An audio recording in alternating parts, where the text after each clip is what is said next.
the Libertarian Luxembourg here. This is the place where freedom resides, surrounded on all sides by statism. So, without further ado, I'd like to introduce you to my dear friend, my mentor, and the mayor She's out of here. Glendale, Mike Dunafon.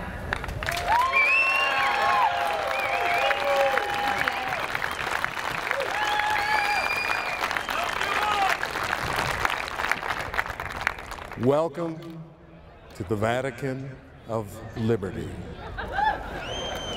America has to live someplace, and it always lived in the hearts of the people. That's where it lives today. Now, I have never, this is an honest statement, I have never written down anything because I do what most politicians do. They walk up and just say what's on their mind. We're at a point in this country where we've got to be very deliberate about what we have to say. So last night, I got up at 1:42 in the morning because I know this, because when you start writing on your iPad, it gives you the time. So bear with me, it's very short, 700 words, and I've given consideration to every one of them. Gatherings like these, celebrations of liberty, appear to be joyous occasions where together we celebrate our common heritage. Our heritage, founded by men and women who in their common struggle for liberty faced unimaginable hardships. Hardships that today would not be forced upon our nation's most hardened criminals. Our founders' pursuit of liberty was based on one common element: hope.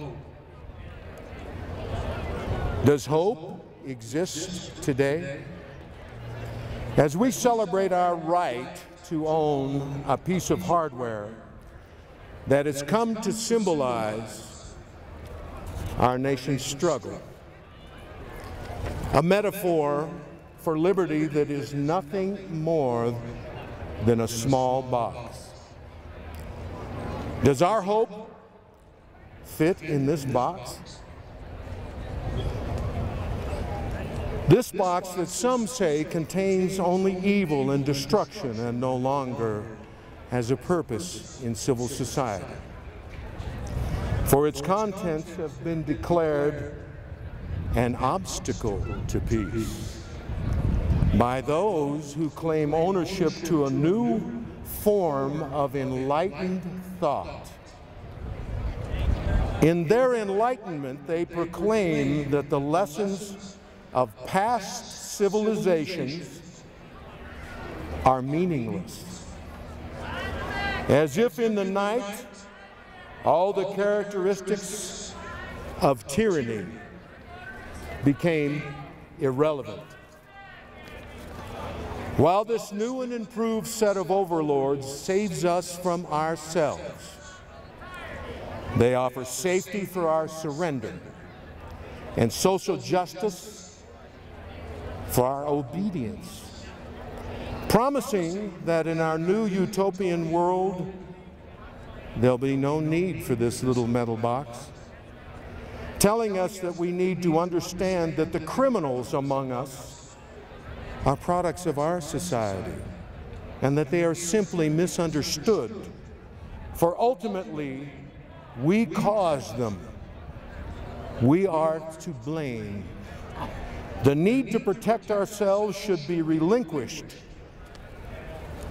to a wiser, all-knowing social order, telling us that once we conform to their new vision, all will be right in the new world order.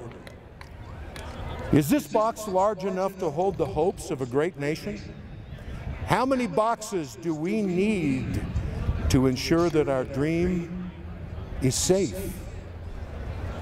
And what will I do when they come for my box? Well, they may never come, for there is no need when we allow them to control the size of the box, removing our liberty one size at a time. Like this box, our dream is shrinking. When will the box become too small to hold our hope? When we leave here today with our little boxes in hand, thinking that this meeting was a triumph for liberty, remember, this shrinking liberty we enjoy today was paid for by our ancestors with their lives. Recall the size of your great-grandfather's dreams. Would they fit in this box? He and his father's father used this box as they fought for the dreams and hopes of civilization that were contained in another box, the ballot box.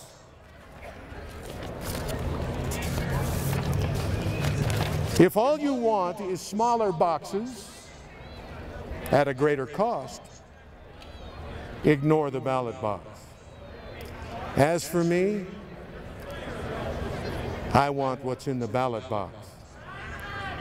The little boxes we hold in our hands dare never be surrendered to despots or tyrants, for their promise to care for our dream will be returned to us in the same little box containing a nightmare. Hope remains hanging by a thread, the big box waiting to be carried to victory. When we leave here today, take with you our American heritage, the ballot box, and fill it with hope for the future of a great, generous, and kind people. Open the ballot box and share it with everyone you meet. Share this message of hope. Dedicate your life to liberty, for the lives of your children and their children depend on the outcome.